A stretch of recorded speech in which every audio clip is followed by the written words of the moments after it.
پنجاب میں خوفناک ٹریفک حادثہ، 6 مسافر ہلاک، 57 زخمی۔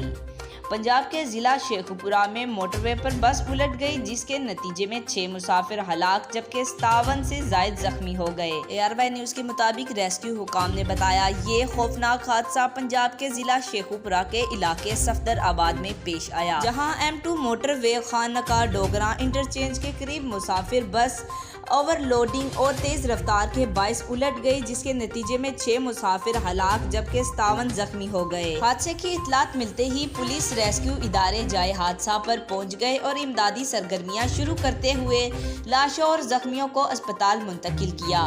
مرنے والوں اور زخمیوں میں خواتین اور بچے بھی شامل ہیں۔ پولیس نے حادثے کا مقدمہ بس ڈرائیور اور کنڈکٹر کے خلاف درج کر لیا ہے۔ ریسکیو ذرائع کا کہنا ہے کہ حادثے کا شکار بس میں مسیحی زائرین سوار تھے جو سیالکوٹ سے مریم آباد مذہبی تقریب میں شرکت کے لیے آ رہے تھے۔ دوسری جانب موٹر وے ترجمان کا کہنا ہے کہ موٹر وے M2 پر کسی قسم کا کوئی ٹریفک حادثہ نہیں ہوا ہے بلکہ یہ حادثہ خانقاہ ڈوگراں لوکل روڈ پر پیش آیا ہے۔ ترجمان کے مطابق افسوسناک حادثے کو موٹر وے M2 کے ساتھ جوڑنا گمراہ کن ہے۔ ریسکیو ادارے نے حقائق کے منافی غلط خبر دی ہے۔ حادثے کے لیے اتنا ہی، جاتے آپ سے گزارش ہے ویڈیو کو لائک کریں، چینل کو سبسکرائب کریں، بیل آئیکن کو دبائیں، کمنٹ میں اپنی رائے کا اظہار ضرور کریں۔